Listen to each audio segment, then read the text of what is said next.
Fawn and Matt. We're an interracial couple with 2 kids wanting to do something that highlights the power of friendship and what it means to be in the company of true friends. We're going to move our society away and out of the loneliness epidemic and into a friendlier, happier world. Welcome to our friendly world. Better, stronger, together. Welcome back, everybody. Hello. I was going through my art books Ruh-roh. today, this morning, and I think I was just looking for inspiration because although there's a lot of projects I'm working on, I'm feeling like I need counsel. And for me, counsel are the cookbooks, the books around my desk, going into meditation. So I picked up one of the books. What were you going to say?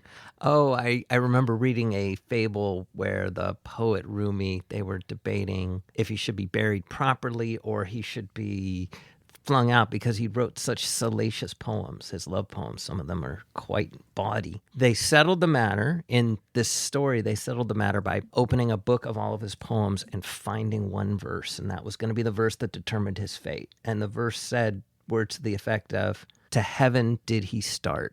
So they buried him properly. But anyways, that's beside the point. I don't understand what you just said. They went through all of his... Never mind. No, tell me. They opened a book of his poems and they pointed to one line. And based upon that line, they decided, because the line wrote, "For heaven did he start," they decided to bury him properly. Okay. Which is pretty messed up. But again, that's a case of somebody going through a book. Sometimes you get a whole bunch of books. I don't know if you guys are like this, but sometimes I'll get a whole bunch of books and won't have time to read them until a few years later. Do you do that?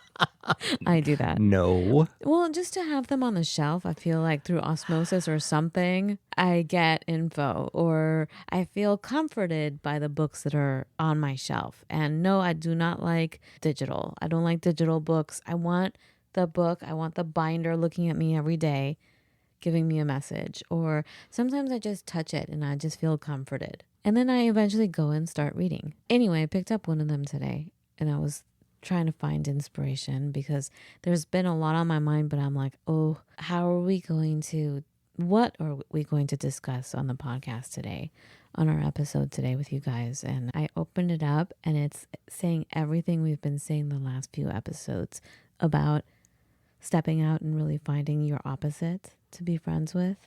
So I'm just going to read. I hope it's okay that I can read a passage. Can I read a passage from a book? I don't know. Shh, don't tell them what book it is. No? I don't know. No, I have to. All right. The book is called Keep Going, and it's one of those series of art books. Keep Going, 10 Ways to Stay Creative in Good Times and Bad by Austin. I think it's Kleon, Kleon. There's a chapter called Like-minded versus like-hearted. And there's a quote by Charlie Kaufman that says, "The world needs you at the party. The world needs you at the party, starting real conversations, saying, 'I don't know,' and being kind." And then there's the page after that. It's like, do you call them in other countries standards? Matt, were you ever given standards?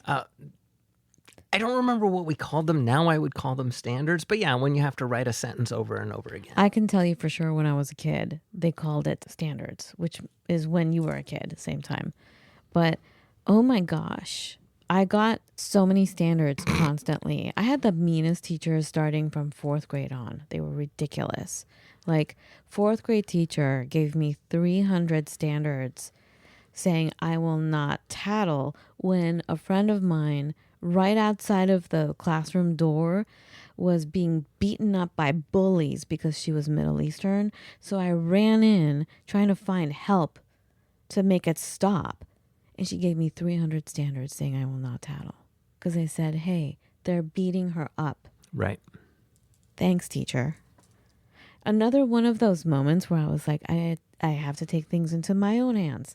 Anyway, Matt is telling me to wrap it up. All right. So Let's just take that childhood trauma and box it back up. Thanks. So, well, basically, the reason why I brought up the standards is because the next page is a black page with white writing, and it looks like standards. And all it says is, "I will not argue with strangers on the internet. I will not argue with strangers on the internet," over and over and over and over again. And then the next page goes on and it says, I'm just going to read from the book now. "Think for yourself," goes the cliche. But the truth is, we can't. We need other people to help us think. "To think independently of human beings is impossible," writes Alan Jacobs in his book, How to Think. "Thinking is necessarily, thoroughly, and wonderfully social. Everything you think is a response to what someone else has thought and said. The trouble is that we're increasingly becoming a culture that is clustering into like-minded communities and networks. Offline, this plays out in where people live, whether by choice or necessity. Online, it plays out in what websites we visit, who we choose to follow, and how the algorithms of online networks are fine-tuned to show us what they think we want to see." Hello, this is what we've been saying. And like I said, I have not read this book before. Okay. "Interacting with people who don't share our perspective forces us to rethink our ideas, strengthen our ideas, or trade our ideas for better ones. When you're only interacting with like-minded people all the time, there's less and less opportunity to be changed. Everybody knows that feeling you get when you're hanging out with people who love the same art, listen to the same music, and watch the same movies. It's comforting at first, but it can also become incredibly boring and ultimately stifling." So let's see. Should I read some more or should I just give you the gist? No, I'm going to read one more paragraph because here's the serendipity of it all, because our last episode was with Chaz Ebert. And I mean, the synchronicity of it, Matt. Listen to this next paragraph. "Jacob recommends that if you really want to explore ideas, you should consider hanging out with people who aren't so much like-minded as like-hearted. These are people who are temperamentally disposed to openness and have habits of listening. People who are generous, kind, caring, and thoughtful. People who, when you say something, think about it rather than just simply react. People you feel good around." So it just goes on to talk about look for like-hearted people. What do you think? Boom. Uh-oh, I made somebody jump. That was funny. Oh my goodness. Oh my goodness. Yes. Yes. Oh my goodness, yes. Yes, And what? like what was it? Like-hearted people? Like-hearted people, absolutely. People who are open. This slots right into Matt's theory of you want to always go to social places like a coffee shop or whatever early in the morning because it's the nice people who are out early in the morning. But they're random, or randos, I suppose, as the kids might say. They're just random people, and so you'd express and discuss and go through. And I've been at that gathering where somebody's like, "Oh yes, and have you seen the new da-da-da-da?" And it's like everybody there has, and they're all like, "Oh yes, it's quite fascinating and interesting," which takes me back to a really funny story. I still laugh at myself about it. But in college, the college I went to, UC Santa Cruz, Kresge College in particular, we had to read this book called Amusing Ourselves to Death. And it was a book about how TV is rotting our brains. Shock of shocks, right? But anyway, so I was having a conversation with somebody, with two people. One of them went to my college and the other one didn't. And I don't know what it was. We're freshmen. We're trying to be smart. I don't know. But I mentioned the book because, I'd read the book and I was like, yeah, well, in Amusing Myself to Death, they were saying this. And then one of the people I was with who was from the same college was like, "Oh, yes, I've read that book." Oh my God, pompous. And it's like, it's because we were forced to, but they were like, "Oh, yes, I've read that book." Like it's a book everybody should know. And maybe I was being pompous, but it felt like they just really piled it on. I hate those kind of parties. I mean, it's cool if you're like, I don't know, if you have another activity which is much more allows for variation of opinion, like if you're at a beer tasting or something, or you're shooting pool or something, then that works. But if it's just kind of one of these like conversational, like let's just hang out kind of spaces, yeah, it can get really boring. I have come at it from a different angle. lately I've been noticing that I've been meeting who I think are people that are like-hearted, that they are like-hearted, but like, let's say, I don't know if I could use a different example, but like, I feel like you feel like they're lighthearted. You're totally getting along. You have the same kind of heart. But then you find out, oh, they're this other religion opposite from you. And if they find out what religion you are or are not, then everything changes. Right. And now I'm at a point where I'm like, well, I'm trying to keep things on the down low about certain aspects about my personality now. Mm-hmm. Because I've had so much conflict the past few years that I'm like, well, shoot, maybe I should cover it up. You know what I'm Well, saying? people make a lot of assumptions, yeah. I just feel like when there is a chance of finding your lightheartedness or like-heartedness is what I should say, that it will be ruined by, what is it, Matt? It would be ruined by, what do you call something like politics or religion or where you grew up or your nationality or something, where it's so in the mainstream to be on the outs. Like if they find out I'm Middle Eastern and this and that, then all of a sudden we're not so, the like heartedness goes away and it's overtaken by something else. It's called prejudice. And no, it's not in the like completely and utterly like racist but it is prejudice. As soon as they find out we're vegan, they make all kinds of assumptions like there's my sandbox over there and I'm going to be standing on it preaching at them. You know, they make the assumption as far as if they find out that they find out I was in the hospital, then they automatically assume I must be feeble now. Right. And Or they on find and out on how and old on. we are, right? Ageism, yes. Or It's like- all prejudice. Or like even this podcast, I feel like people think I look a certain way. I know for certain on the phone, especially with my name now, right? I have such a Caucasian name that when I show up, they're like, "No, where's the Fawn blah blah blah." You Hence know, prejudice. yeah, it's I don't want to deal with that anymore, so I've been hiding it. Right. So is it that they're not like-hearted people then? No. They can be like-hearted people. It's a question of how do you get to the point where you're just people talking and you're not this kind of conglomeration of affiliations. And that's another reason why I don't like to have video, I can't talk today, video with our podcast, because one, I think it's such a spiritual, beautiful thing to just have a voice and not have anything other than that, no other external thing vying for your attention. Mm-hmm. It's just a voice. Right.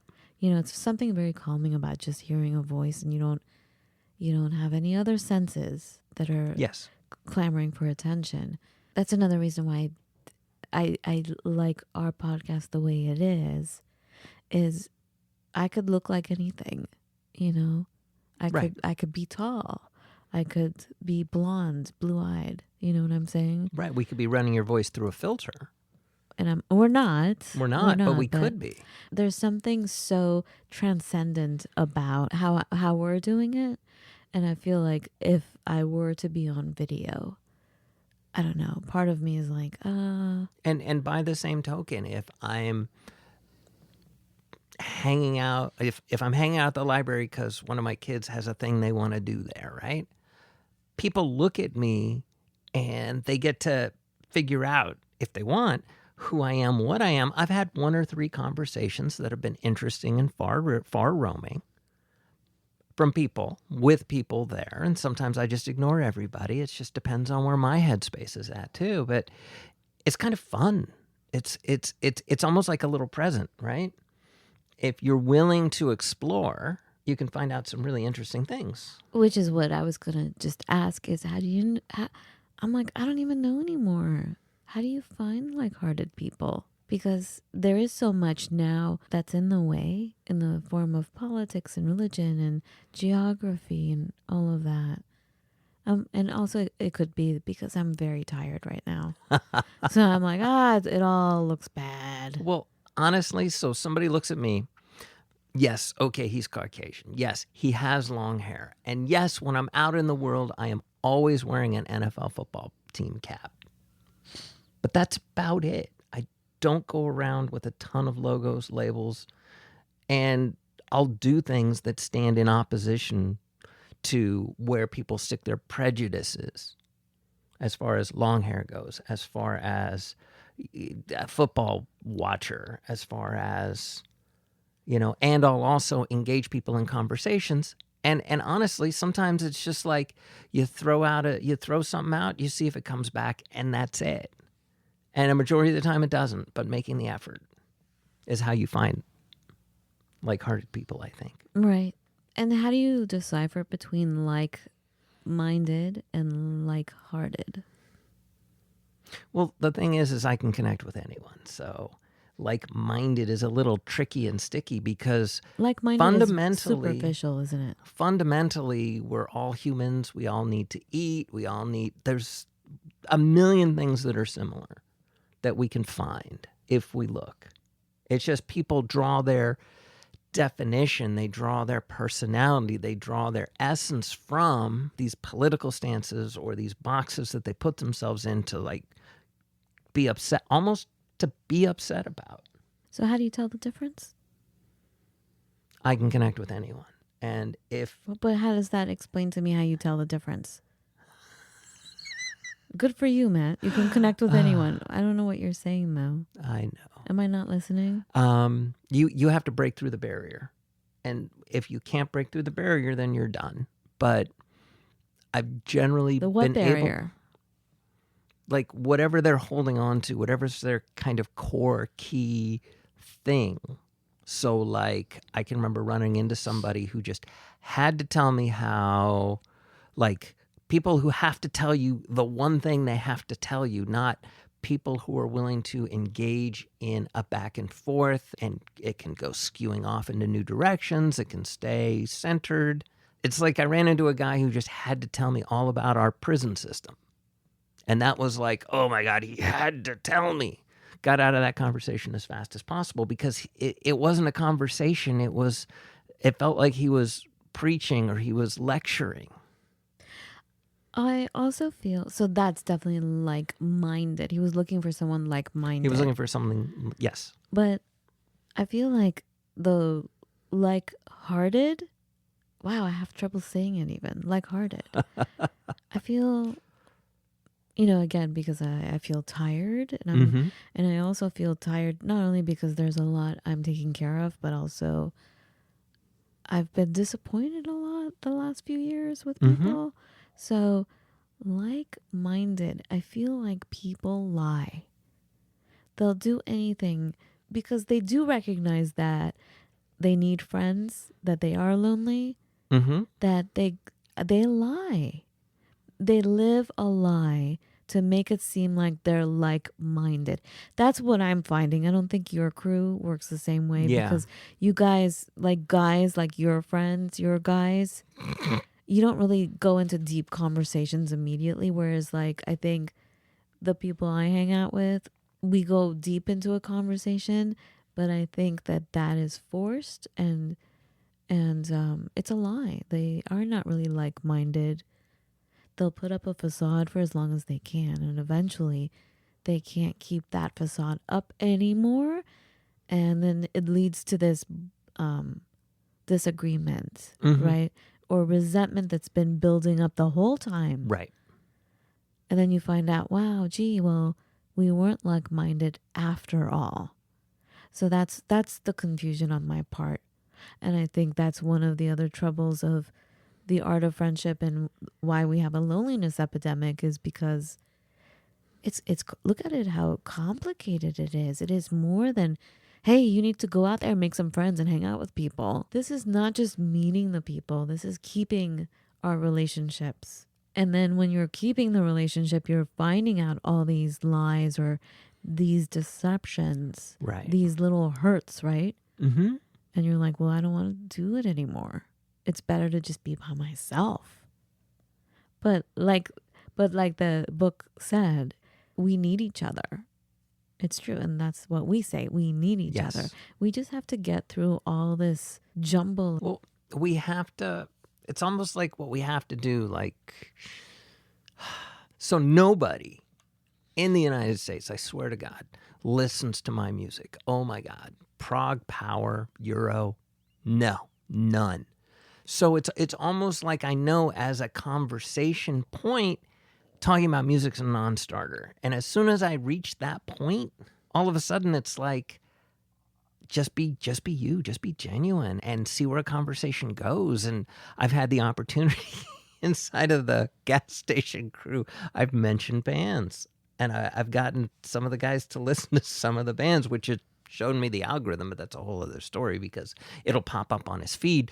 But it's like we had to get through them. It's almost like you vet each other. Is this a reasonable person? Is this a fun person? Is this a funny person? Is this a person who can laugh at themselves? Is a lot of the criteria I think I have. So it seems like in order to find out if you're Hearted. I can't say it. Like-hearted. I think, okay, so what I'm gathering is what I'm thinking about is that the number one rule is, are they open to whatever shenanigans you're about? Whatever shenanigans, yes. Are they open? I think it's the openness. It doesn't mean that you have to like the same things or you have to pursue something the same way. I think it's about just, like it said, actually, in the book, be open and be a listening person. Yes. And be genuine. And and this is what I've always said, not judging. Like pretending, like what I always say, pretend you're watching a movie when you see someone. Every person is a movie. Right. But not the way you watch movies, Matt. Don't go in there. No, Matt will watch something and figure it out in the first few minutes. Like he'll look for plot holes. He'll look for details and clues and everything about how it's going to all unfold. I just sit there and I just go with the ride. I'm like, I don't want to know who the bad guy is. Let me just be taken on this ride the movie creator made. I like to just watch people.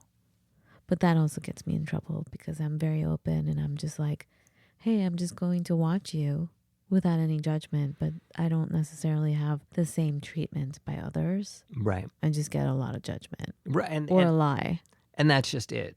Symmetry is important. There needs to be, and we've talked about this before, no alpha versus beta. No, if someone is sharing, then the other person feels safe to reciprocate. It's about as that opposed aspect to of you're things. sharing and they're like, oh, look at that, I'm above you. Yeah, exactly.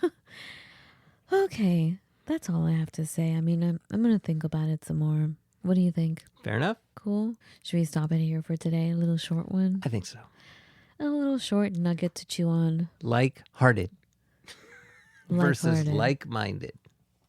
I keep wanting to say lighthearted also, which is probably what I need. I need to be more lighthearted right now. Maybe. Okay. La la la. All right, everybody. Thanks so much. Have a beautiful every day. Be well. If you need us, reach out. Bye. I mean, not bye, but you know what I'm saying.